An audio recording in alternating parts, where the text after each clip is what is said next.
Hi, good afternoon, everyone. You are very welcome to today's webinar, Thriving in a Changing Climate, Managing Climate Risk for Your Business. My name is Kathleen O'Regan, and I am a Senior Executive in the Business Expansion and Sustainability Solutions Department of Enterprise Ireland. Please note that today's webinar is being recorded, and we will share the recording and the slides afterwards. The recording will also be available to watch back on the Enterprise Ireland website on the Sustainability Supports webpage. We'll have time at the end for Q&A, so if you have any questions during the webinar, please pop them into the chat. I think it's fair to say that to date, most businesses and organizations have focused primarily on reducing emissions and climate mitigation. However, as the impacts of climate change become increasingly evident, it is clear that climate adaptation must also be a priority. What are the climate risks for your company? What are the opportunities? Have you a plan in place to reduce those risks or to avail of the opportunities, or perhaps to turn some of those risks into opportunities? In today's webinar, we are joined by Ciara Slevin, CEO, Climate Matters. We are also joined by Helen Lamb, Global Climate Resilience and Strategy Lead, version 1, and Jill Higgins, who is Group Sustainability Director of Dawn Meats. Ciara is our subject matter expert on everything to do with climate risk and assessment and adaptation. Ciara is a seasoned climate and energy professional with over 25 years of experience across the full project lifecycle: design, construction, trading, operations, joint ventures, and investment management in Europe, Africa, the Middle East, and Australia. She specializes in advising companies on both their climate impact and climate-related risks. Her academic background includes a PhD and Bachelor of Engineering in Mechanical Engineering. So this afternoon, Ciara is going to set the scene in terms of how businesses and their supply chains are currently impacted by climate change and what future climate change impacts may look like. Ciara will give an overview of climate change risk and assessment frameworks and provide examples of adaptation opportunities. Ciara is then going to chair a panel discussion with Helen and Jill, who will share insights on how version 1 and Dawn Meats manage climate risk. I'm going to come back in at the end for some Q&A, so please do pop any questions that you might have into the chat. So I'm going to hand over to you, Ciara, and I'll stop sharing my slides. Thank you.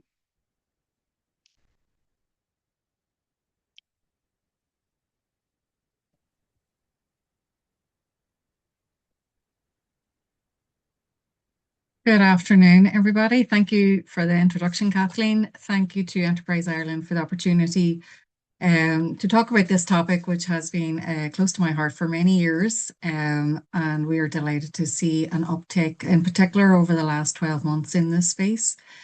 I will kick off just on the whole space around climate risk adaptation. We've a broad range of companies here today, so we're trying to make it relevant to everybody, no matter what type of company you work for.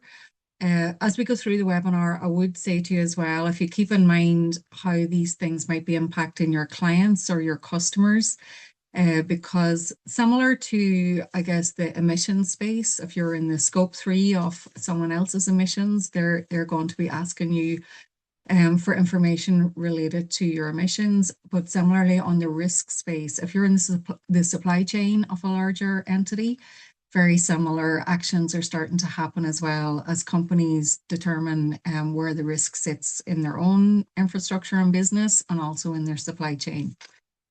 So just going to kick off here with some slides and let's see, are we moving? A little bit about ourselves. We started Climate Matters in, I want to say 6 years ago, 2020. We work primarily with companies who own infrastructure assets, be it manufacturing, telecoms, real estate, energy, any space where you're reliant on your own infrastructure assets or third-party assets. So that could be in terms of transport as well. Over the last 6 years, we've probably moved a lot more from qualitative risk assessment to very definitive quantitative in some measures as well. So we'll talk a little bit about that. We license quite a lot of different tools as well to help get that quantitative element in place.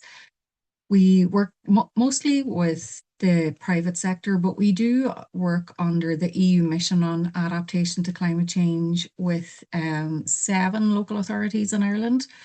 And just to say that mission is set up. It's one of only, I think, 5 or 6 missions in Europe. So Europe sees this as a really important space adapting to climate change. The sense is we're not moving quick enough. Lots of economies in Europe have got impacted, including our own over the last number of years when it comes to acute weather events. This mission as well is reaching much more out into the private sector. So you will see, I suppose, much more engagement coming from local authorities and national stakeholders into the private sector as well. We're members of the Global Association of Risk Professionals and Engineers Ireland also. This is the team who work on adaptation and climate risk. We primarily come from engineering background. We have our research collaborator in Trinity College Dublin from the structural engineering side. And then we have the software and database space as well. So we're trying to accelerate the understanding of climate risk and opportunities for companies, and using whatever data and tools are out there. And then we build some of our own tools as well. So this is just a question, I suppose, for the start of this webinar. How much do you think your company or your business could be impacted by climate change? And just maybe towards the end of that, end of the webinar, have a think about it again, because we have had feedback that, things impact companies in ways they maybe hadn't thought of, but also that they see opportunities to solve problems, not just for their own company, but for other companies in a similar boat. So it's not all doom and gloom. Risk and innovation, they're like 2 sides of the same coin. It's just about understanding it and being able to put a plan in place for that. So the agenda today, we look at climate change, the why, and maybe who. Why get a risk assessment? Why do this type of stuff? Spend time on it. Who cares about it? What is it? How do you do it? How if you are a business with a lot of either contractors, suppliers, assets in different parts of the country, different parts of the globe, where do you start? Is there a way of getting accelerating the understanding of that? And then when you do a risk assessment, you kind of get to the point like, so what? What do we do now? With this information, what is next? What do adaptation measures look like? And then the last part is like, if you're starting from scratch or if you're somewhere along the journey, what are those next steps and where can you find information that's useful for the company as well? So first up, I'm looking at this in a global context. How is the climate changing? And again, think about your business. How could this impact your business from a global point of view or impact your clients? Temperature rising, increased frequency and severity of heat waves and droughts, increased frequency and severity of extreme weather events. And they will impact businesses today on this call in very different ways. And that's I guess one of the reasons to do the risk assessment. It's really hard to tell without looking into a business how these different kind of hazards and the change in the hazards will impact the business. It could be reduction in crop production. It could be an increase in crop production. Depends where in the world and what the risks are. Could be increased cooling requirements, which it could be an increase in cost. What we also find with increased temperature, electrical infrastructure is not performing as it would in a cooler environment. So lots of different impacts. And again, just use today's webinar to think about your own business and how these might impact your business. So that's kind of at a global scale. There's a lot of information available as well at a national scale. I focused in on Ireland here, but every country in Europe and the UK have done some great work. So they're like almost every country you look at will have some form of adaptation plan or risk assessment in place. This one came out last year, the Irish one, so it's worth a look. There's a list of impacts. There's also some interesting work where it comes to cascading impacts as well. Last January, we'll all remember Aowen and the impact of wind on the electrical infrastructure and the impact that then had on communications and water. So that's the kind of terminology around cascading or interconnectedness of hazards and risk. Yeah, how does that impact your business? If it happened again, what would you do differently? So then down at a very local level, I've highlighted here Dublin City Council, but every local authority, 31 of them, have climate action plans. And within those, you will see some actions associated with adaptation. The majority of the actions are in the mitigation space, but 10-20% you'll see in the adaptation space. And what's different about adaptation and compared to mitigation is you can't do this individually as a company, let's say, because we are so interconnected. You can't, let's put solar panels on and get a fleet of EVs and go, look, we've reduced our emissions. Adaptation's a bit more complicated, and there's a requirement to work collectively and work with the national and local stakeholders. But just highlighting on this slide, a lot of the good stuff that's already been done. Climate Ireland, great resource for all things related to climate change. Section on adaptation, you can access Met Éireann's Translate data from there as well. CARO, these are Climate Action Regional Offices. There's 4 of them in the country. They are a collection of local authorities. They're gathered by what the general risk is. And this one here is Atlantic Seaboard North, but there are others for Dublin City and other parts of the country. Again, good information here. Ireland has taken a sectoral approach. So you will find these sectoral adaptation plans. They got all revised last year.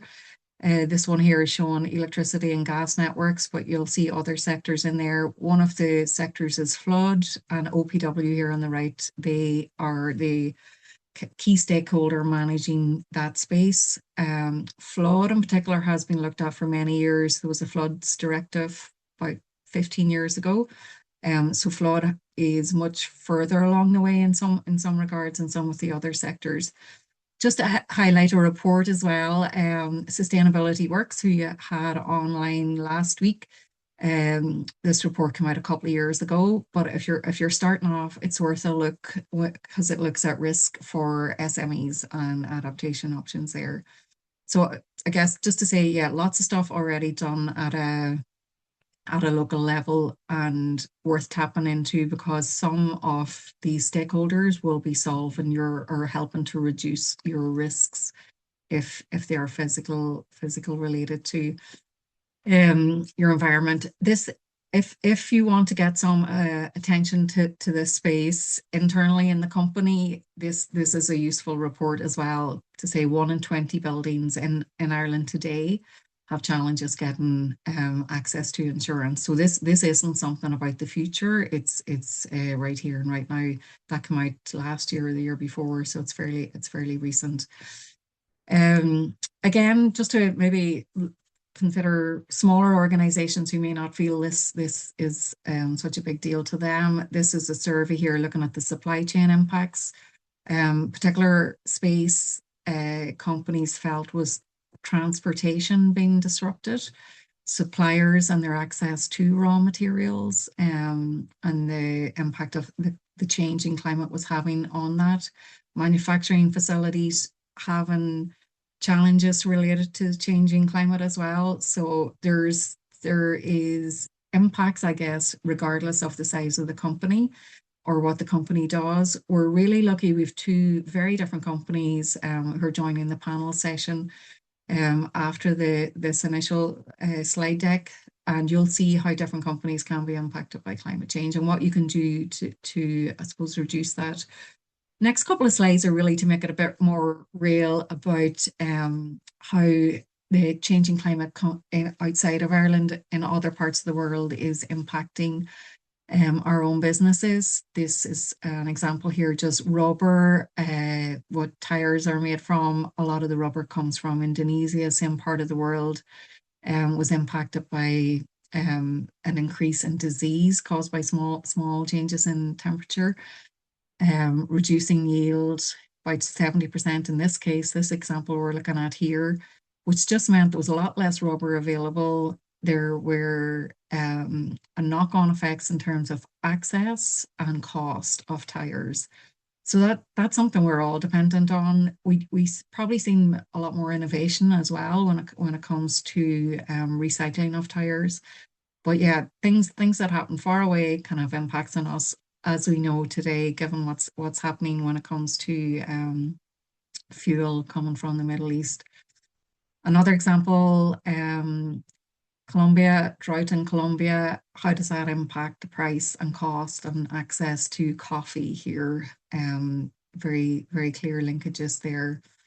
So I guess thinking, yeah, just to think beyond the boundaries of our country when you are doing your risk assessment, we're very, very interconnected. We're very dependent on other parts of the world. Here's two other interruptions or disruptions I can call them here, not necessarily related to climate change, but the similar type of impact. And if you can remember 2 Christmases ago, the storm Dara and the impact that had when Holyhead Port was closed. We are seeing port infrastructure needing more maintenance because of the increased frequency of events. In this case, yeah, 141 kilometers per hour wind speed or gust speed and the impact caused there. But it's like, how much did that impact your business? Did you have to go to Liverpool or other ports in the UK to get your products in or out of Ireland? While the Panama Canal closure isn't related to climate change, how did that disruption impact your business? They're quite similar types of disruptions. So hopefully that has given you a flavor for how it could impact a business. If you're looking now at how do we go about this, this slide looks super complicated because there are a lot of climate risk frameworks out there. However, I'm going to simplify it after this slide, but I just want to make you aware there are a lot more frameworks out there. What's probably important is to find out what's important to your company or what's important to your clients and just align with that framework. If you're building infrastructure like ports, airports, or managing any of these, there are specific ways and detail required when it comes to carrying out a climate risk assessment and doing your design and adaptation associated with that. I'll flick through some of these. The commercial real estate space is pretty advanced. They would be one of our bigger clients. And I think that the investors are very savvy in that space. Properties do sell every number of years. Similarly, we'll see it in the energy space. A lot of clients there who are very familiar with climate risk assessments. If you're going for financing to Europe, there's particular methodology they prefer. That's the European Banking Association has another way. There's a really brilliant one, Canadian developed for infrastructure. And there's more, I guess, when it comes to finance. LEED, companies might be familiar with LEED for buildings. They have a new part to theirs related to climate risk assessments. These do no significant harm to climate change adaptation. They come from the EU taxonomy. It's a 2-pager and it is actually really useful because it shows you the depth of hazards they expect you to look at and what long-term should include depending on the life of the asset you're building or investing in. Might feel a bit far away for some companies, but it's actually not a bad place to start because it's giving you an insight as to what banks are looking for or they're being asked for all sorts of investments. And also some of your suppliers or your clients, if they're building infrastructure or investing in any kind of infrastructure, this is what they will need to respond to. Other good stuff, yeah, when it comes to buildings, this is the ESRS E1, so if CSRD is important.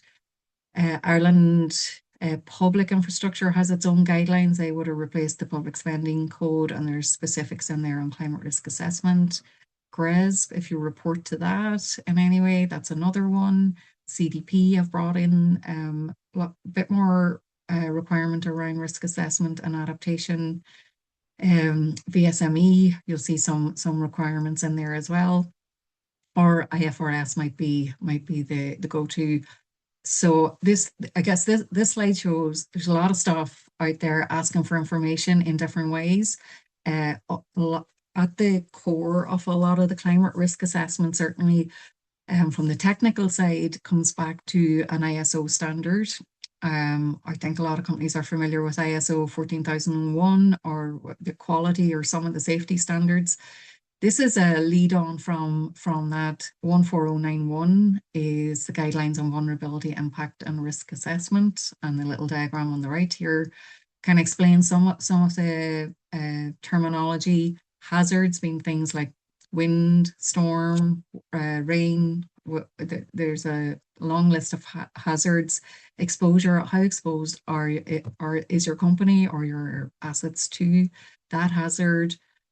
Have you vulnerability or sensitivity there to that hazard? And do you have what the term here, adaptive capacity? Do you have a way of coping? That's what these mean here. How do you cope with these events? Can the company cope with them? And on this side might also be a familiar way of looking at it for some people.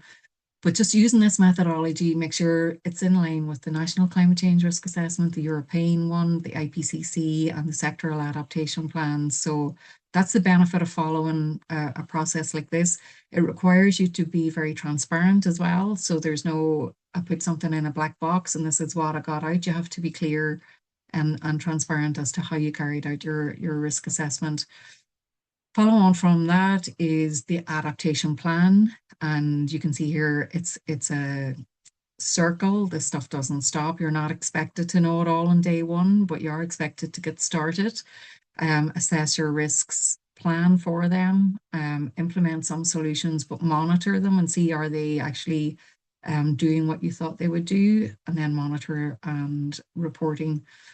So that's the cycle when it comes to the ISO standard. I can't I suppose talk through the entire standard today, but I've picked out a few bits that might be of interest to companies, no matter what type of company you are. Something we'd recommend you start if you don't already do, and most companies don't do this. They get through, let's say, a storm or an event, and they don't work out how much did that cost us? What was that impact on our staff, customers, financially? This is important to start gathering this information, and then you can make investments based on how much it is costing. So that could be anything from staff not being able to get to work, to if you're a construction company and you can't operate your cranes, how much did that cost? And in many cases, this information just isn't recorded or available.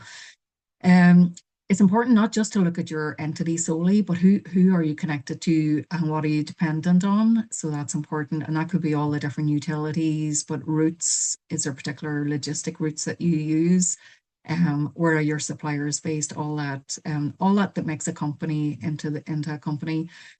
A lot of the really good quality information isn't going to come from a tool. It's going to come from inside the company. So hazard information is very well modeled, but building the expertise or taking the expertise from within the company is key to really understanding the vulnerability, the vulnerable areas. We can, of course, use scenario tools, and I'll show some of those later on.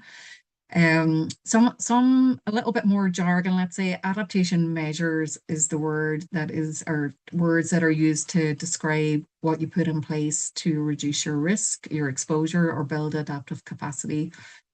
Given that we are looking out into an uncertain future, we can look at different scenarios and common scenarios, RCPs, SSPs, NGFS. There's a whole bunch of different ways of looking at the future.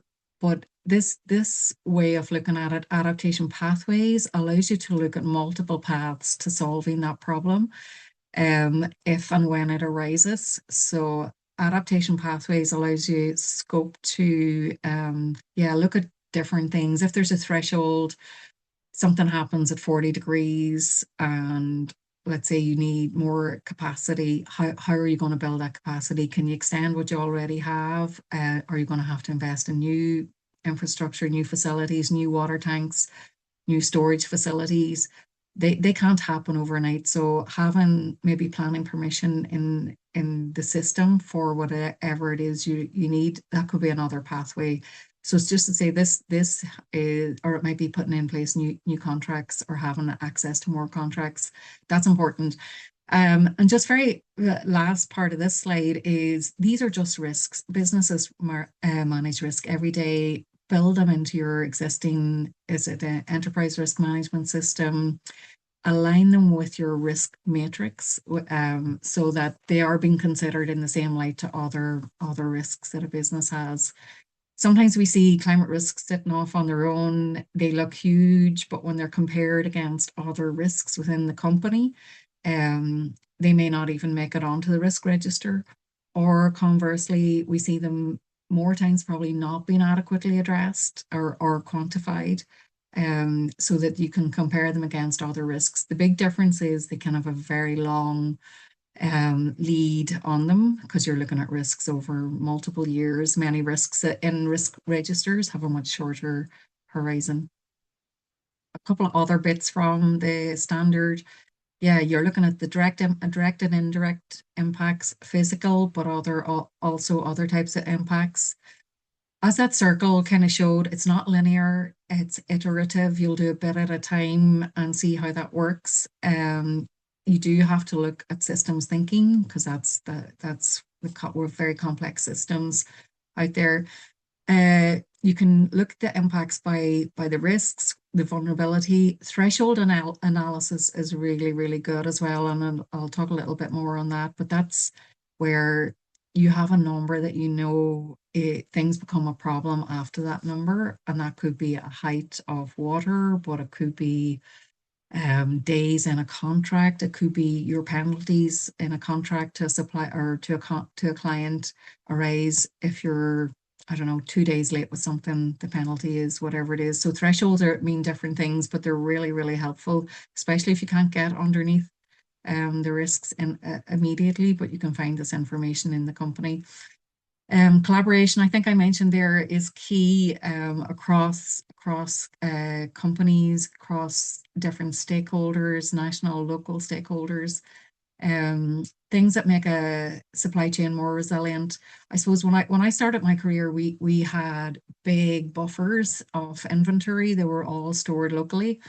That like went away, and we're working within this just-in-time model, but it's not really working and with all these disruptions in the supply chain. So we're seeing more of the stock management, inventory buffers coming back into play, particularly for be it high use spares or maybe not so much high use, but really long lead items as well, where companies are investing in having access to them either at their own premises or within, I don't know, 100, 200 kilometers. It really depends on what it is. A bit more on the bringing things closer away from wherever the risk might be.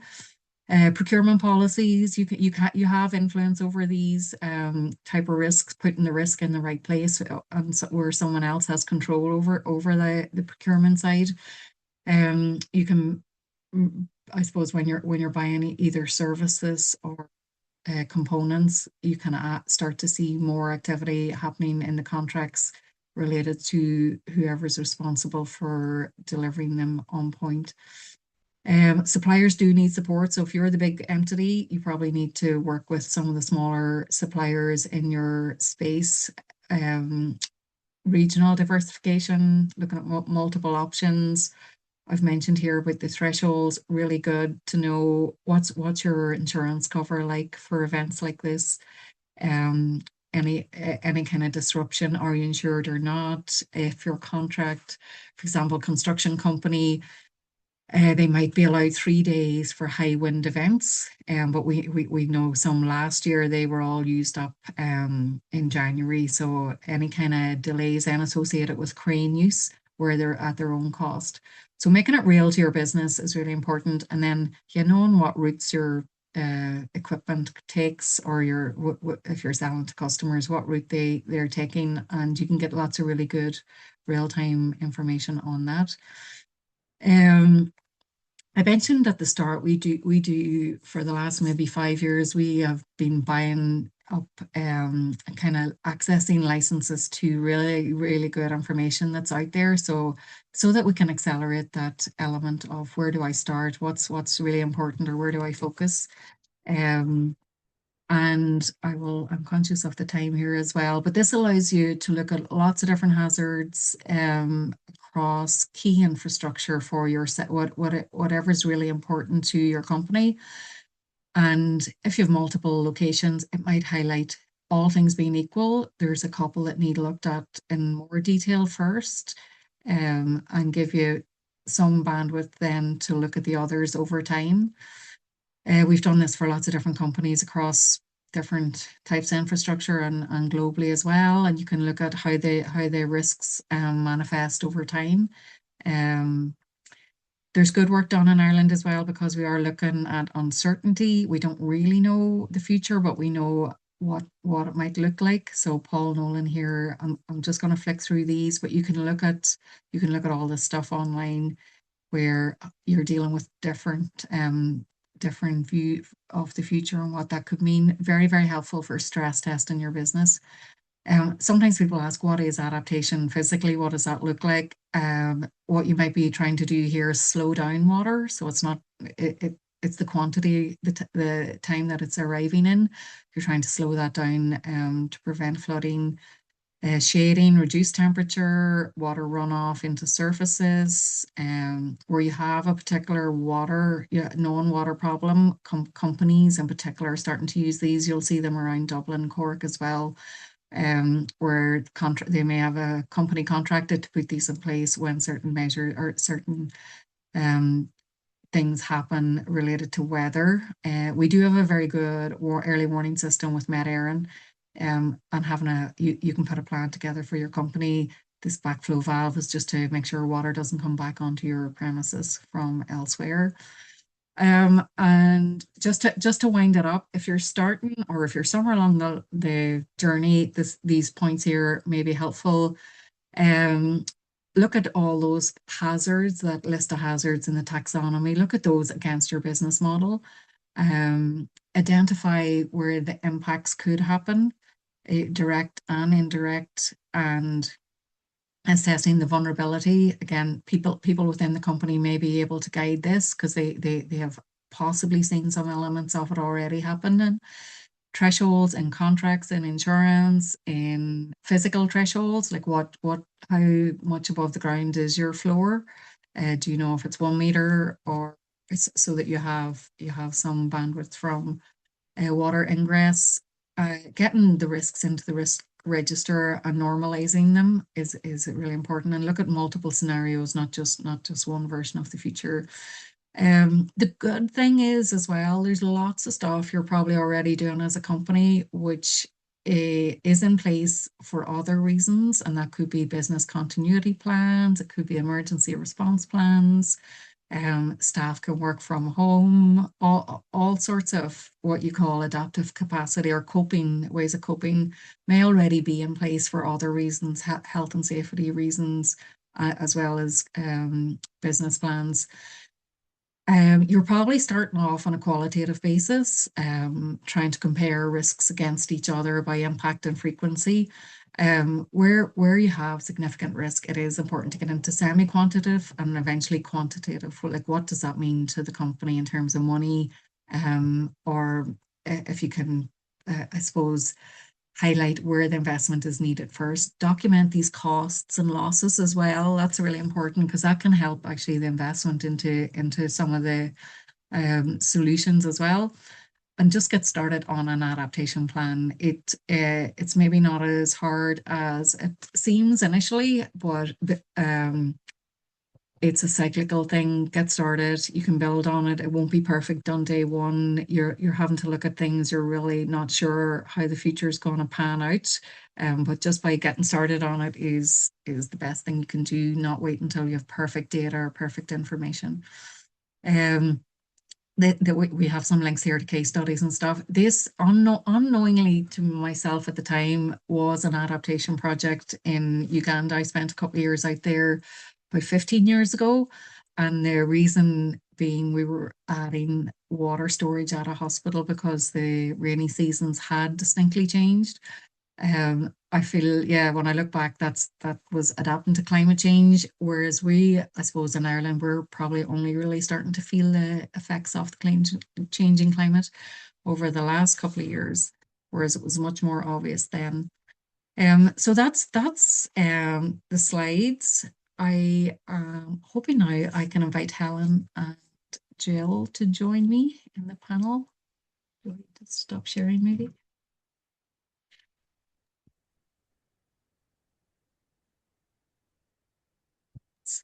So if we're good to go, Kathleen.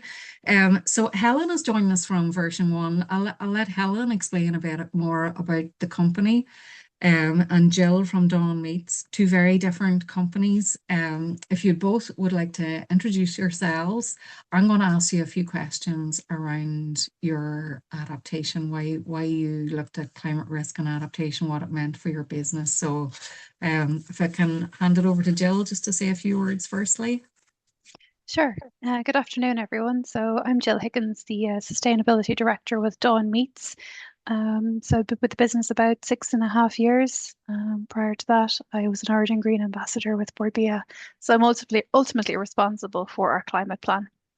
Yeah, with that, I'll hand to Helen. Thank you.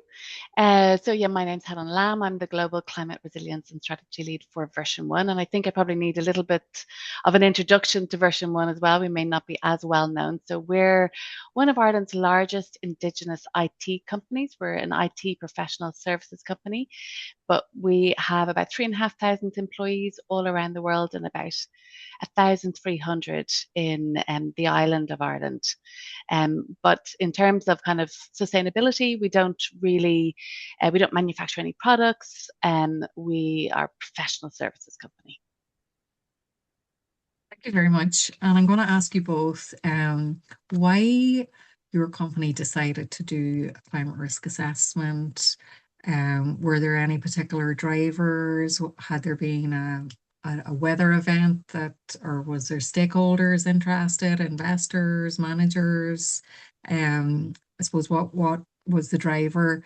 And then who was involved? Who was important to bring in within the company to take part in that in terms of the different types of intelligence that exists within the company? So maybe Jill first. Sure, Ciara, thank you. Well, before I get straight into it, I'll just, for context, just describe the scale of our business. So Dawn Meats Group includes Dawn Meats Ireland, Dunbia UK, and Alliance in New Zealand. So across the three countries, we have 34,000 farmer suppliers, from which we source 1.6 million cattle and 8 million sheep a year. And we've got 30 production sites, 8 of which are in Ireland. We export about 660,000 tonnes of meat products to 70 markets around the world. And in terms of our company's emissions profile, about 97% of our value chain emissions relate to the sourcing of the livestock from our farms, and less than 1% of both of our Scope 1 and 2 emissions combined. Sorry, I should say less than 1% of our total value chain emissions relate to Scope 1 and 2 emissions. So both we and our customers have science-based climate targets to reduce our emissions. And these climate targets are supported by what we call climate transition plans or decarbonisation and adaptation plans. Now, these plans require you to undertake a climate risk assessment and report progress. So we report progress and findings from our climate risk assessment in our sustainability report to Origin Green and EcoVadis. Now, we previously reported to CDP and we're currently preparing for CSRD.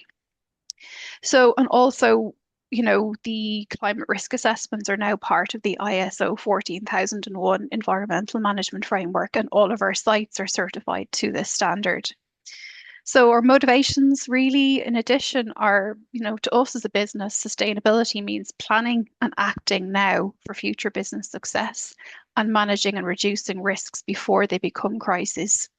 So undertaking the climate risk assessment, or when we did this, and we actually, it's not just a once off, we're always updating our risk assessments, which is very important to note.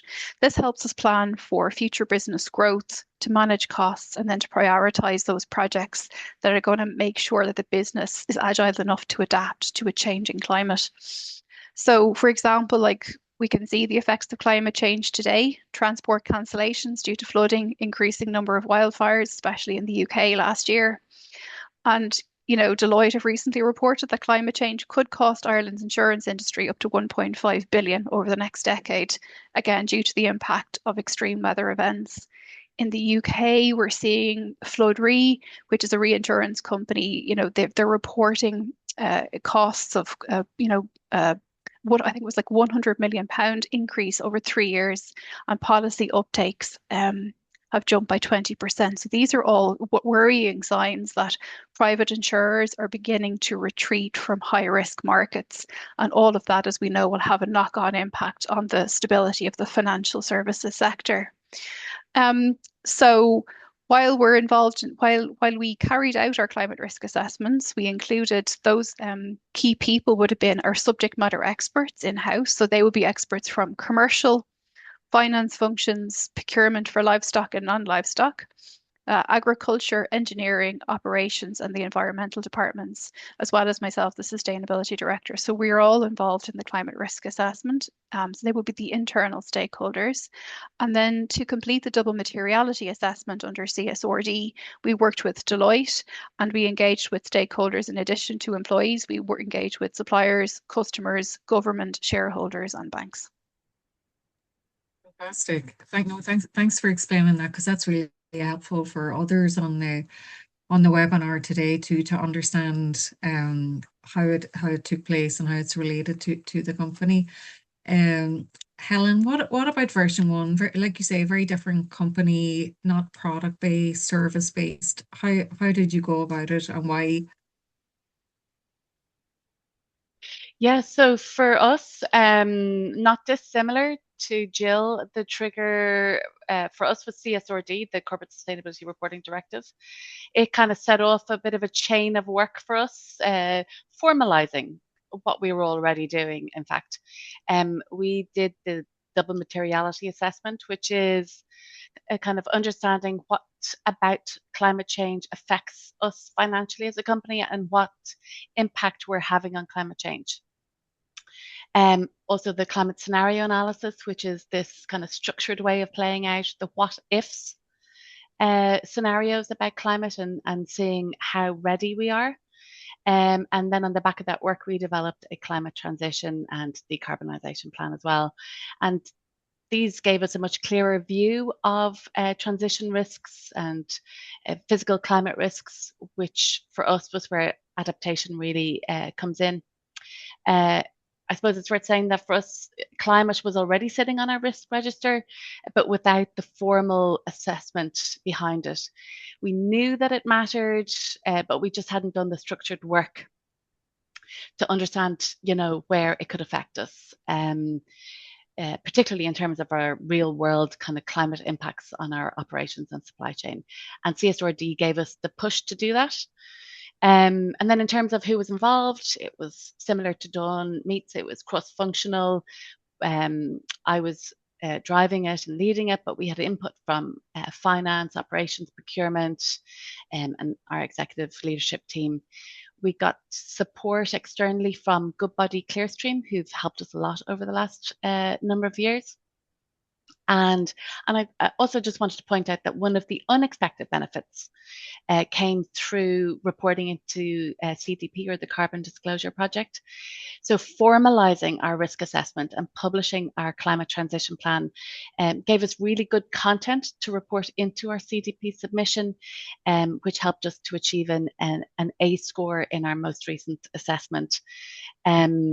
And another kind of really good positive from that is we had an ESG aligned business loan. And with an A score, it can provide a really, really good savings on the interest rates. No, even those I won't call them side benefits because it sounds like they're kind of core benefits from, like you say, formalizing stuff that you may already have been doing it, but being able to communicate it in a way that's recognized by others. That's really good. Was then in terms of the risks, I guess taking them, Jill, from being able to prioritize them, what was important? Did you rank them by impact, or how did you compare? And because that's sometimes a bit overwhelming for companies when they look at all the hazards and they think of all the potential risks, and it's that prioritizing piece to make it relevant to your business. Sure. So when we had listed out the risks and opportunities or identified them, so the identification was done by the sustainability executive and also by our in-house experts. So once we'd identify the risks and opportunities, we record them on a central risk register, and that's maintained by our finance function because obviously we're looking at the financial impact and potential costs. So we also look at a short, medium and long-term time horizon and define what we call substantive risks related to climate change. So that would be, we'd look at upstream, downstream and our direct operations.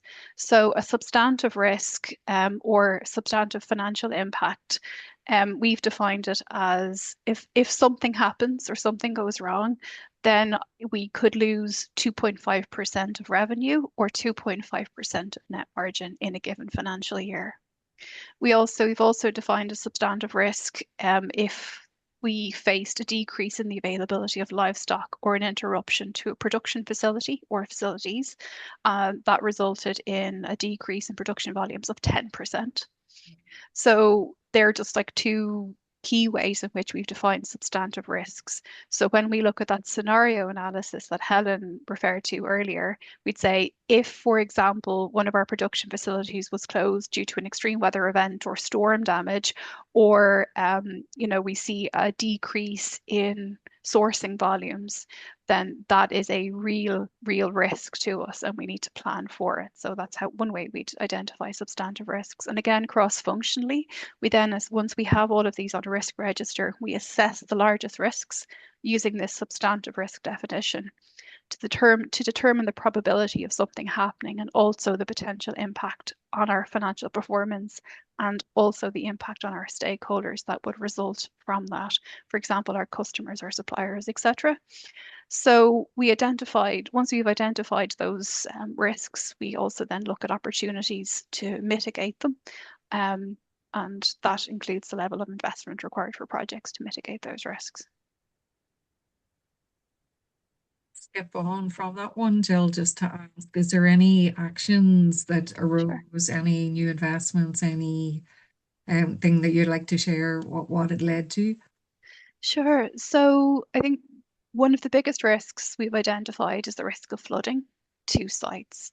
So, and again, if we look at a lot of the reports coming out, flood magnitudes in Ireland have increased by 5% per decade since the 1960s. And in the UK, the Climate Change Committee is outlining a potential increase of 60% in annual damages from floods by 2080. So, severe flooding across the site will result in closure and a decrease in revenue and also costs to repair after the damage. So what we've done as part of our adaptation plan is brought a few layers of defence in to implement against the flooding risk. So the first layer of defence would be that we've implemented across all of our sites would be to ensure adequate and well-maintained drainage systems. So that in the event of a flash flood, water can be directed safely and controllably to a local water course. But that on its own isn't enough. The second line of defence would be to have retention systems available. So if there's excessive rainfall, the volume can be diverted to a holding tank where it can then be discharged, when the time is right and when it's safe, and when the rainfall has subsided.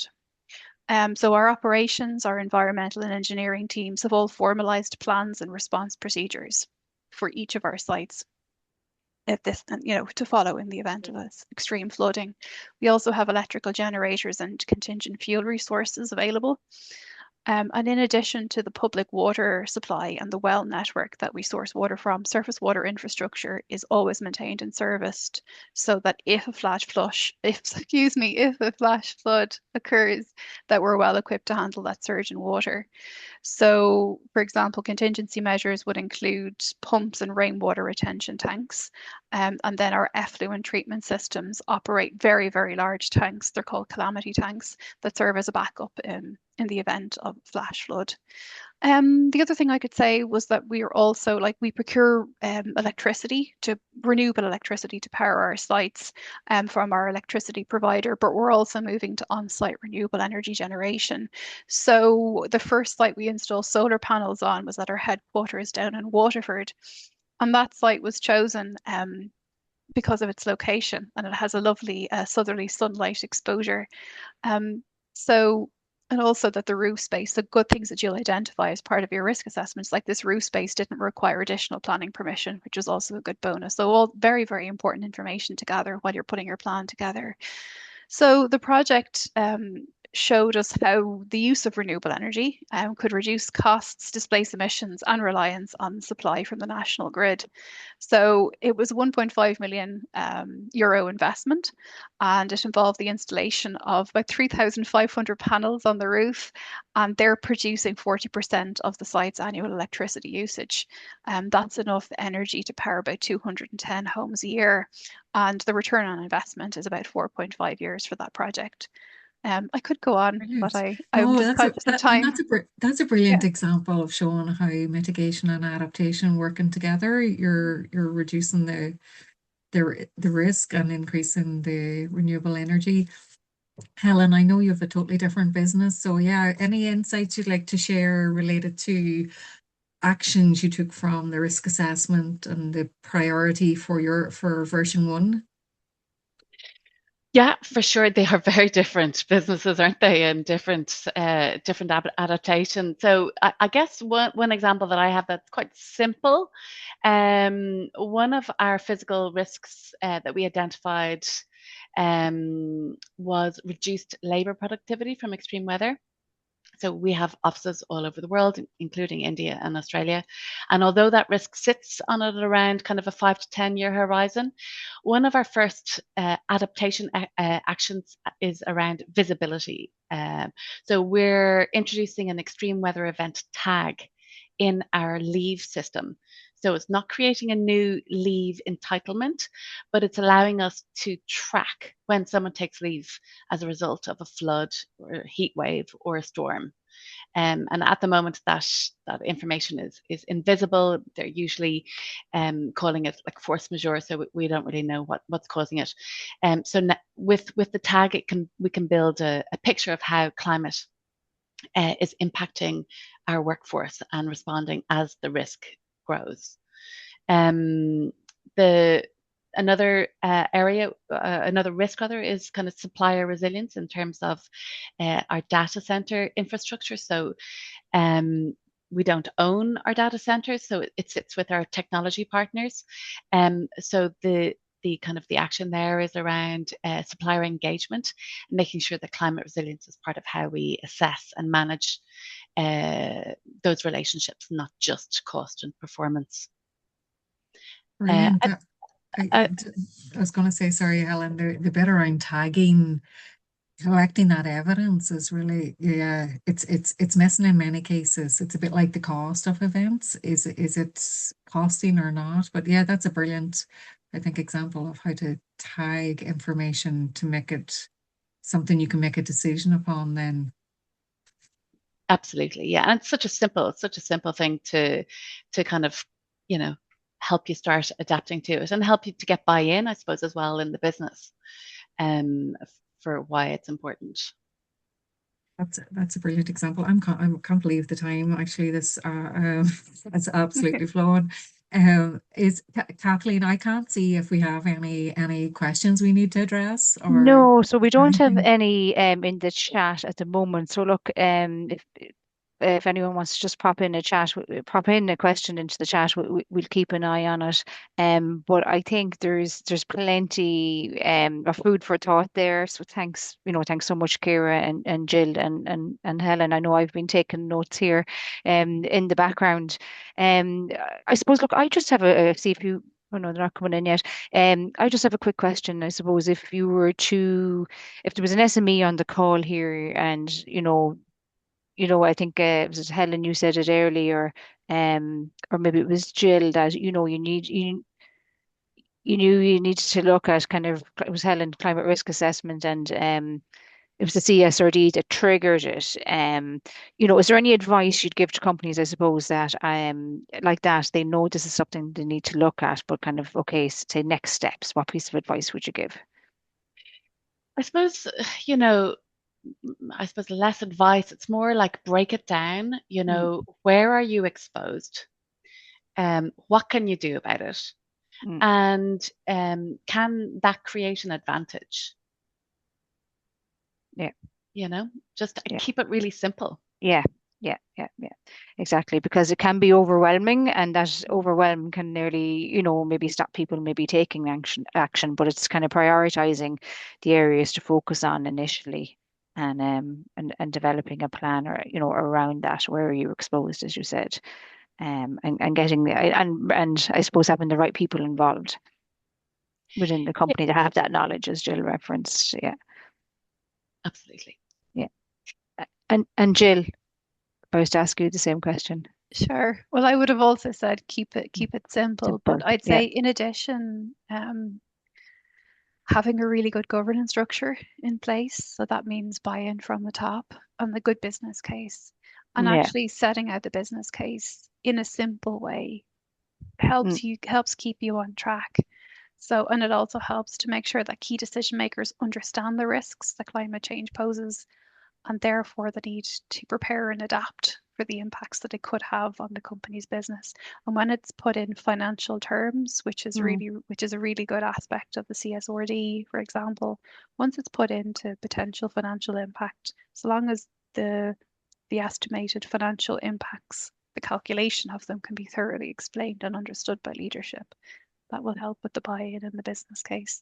And all it can take is one or two examples, simple examples that could impact day-to-day operations. That's enough to get the buy-in and to start getting, a good governance structure in place. And once it is in place, then I think it's about linking it to performance where you can. So if employees or team members haven't had smart targets, it's to align some of those smart targets with the delivery of the adaptation plan. And yeah, that's yeah. probably that. I think that's Yeah. probably the advice I give if you were starting out to really embed it within the business. Yeah. But it's that link, that simple link of these are risks. This is the potential financial impact. So therefore, we need to address those risks today.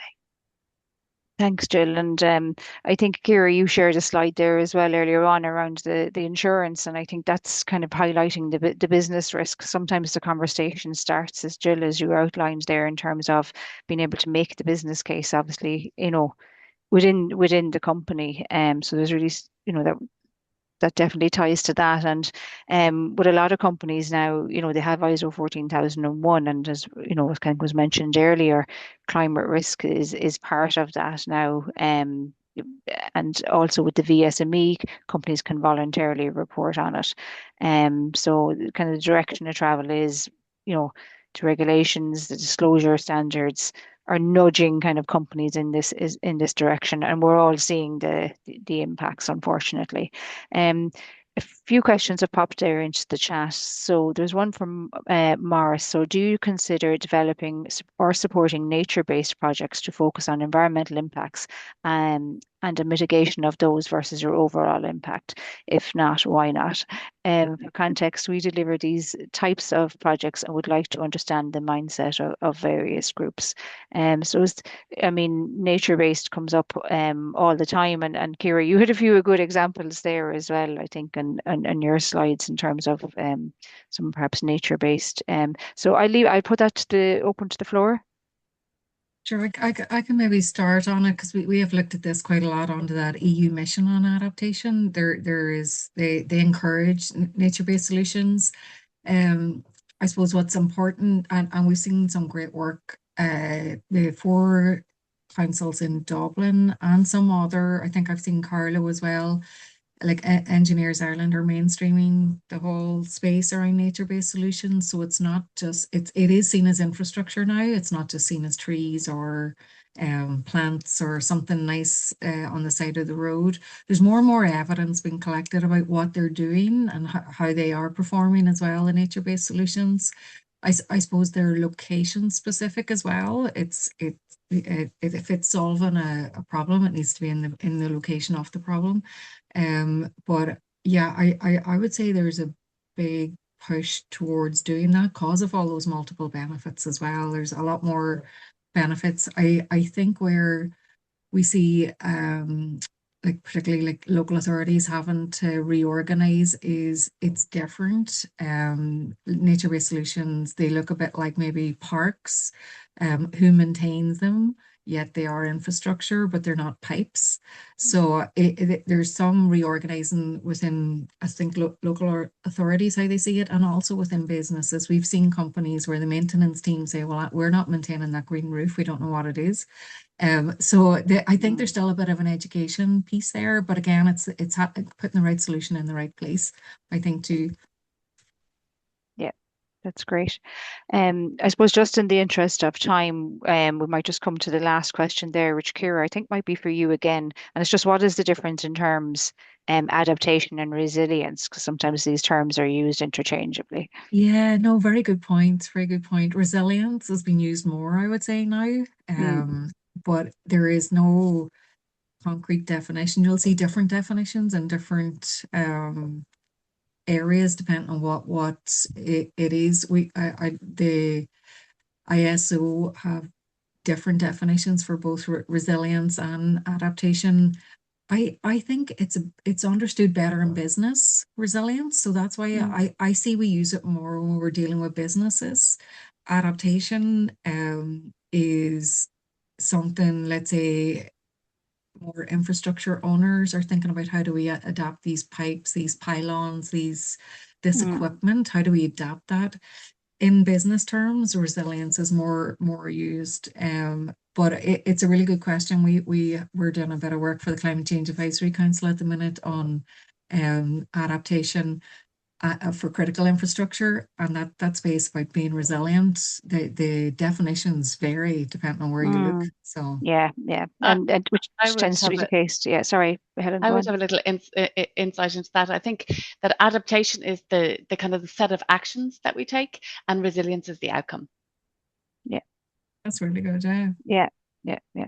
No, that's really good. And even Kira, when we were, initially talking about this webinar, we were thinking as well in terms of even the title for the webinar. Because people talk about climate risk assessments, climate transition plans, adaptation. So hopefully we've provided a little bit of clarity there. But that's a really good definition there, Helen. So look, thanks for that. So just in the interest of time, I'm just going to share my screen here. I see. Um, so just to show you, I suppose, how Enterprise Ireland can support um, some of the activities that we've been talking about here. So, for those that have joined our previous webinars, you'll have had the brief run through our range of supports from our webinars and Kickstarters and leadership program to our grant supports to access advice and training to our capital supports and to R&D supports. But specifically in relation to climate risk assessment or developing climate adaptation plans, Green Start can be used. It's an advisory support to access that advice or that guidance. So it's up to a 7-day project. It's 80% funded, where you can get an expert in to help provide advice and guidance around climate risk assessment and adaptation.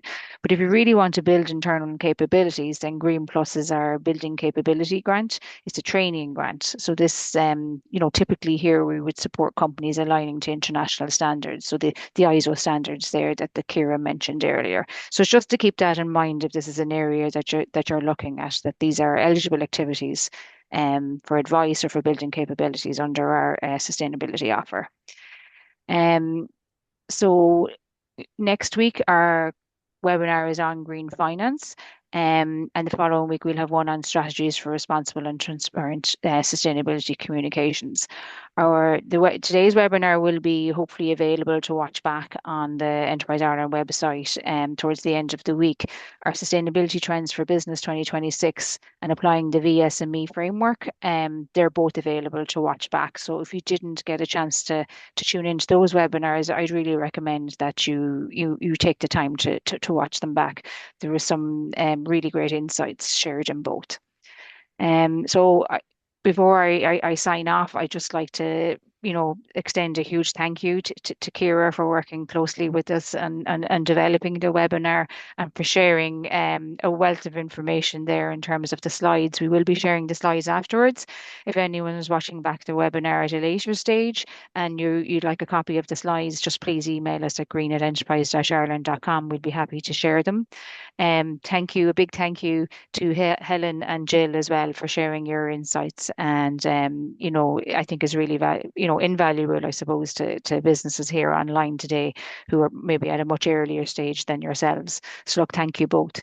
For more information on the Enterprise Ireland supports, to sign up for any future webinars, please go to our Sustainability Supports webpage. And then if you'd like to, more information on the supports, email our green inbox or reach out to your client advisor. So look, thanks everyone for joining today, and hope you have a good rest of the day.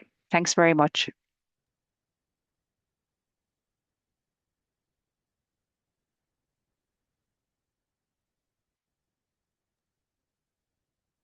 Thank you, Kathleen.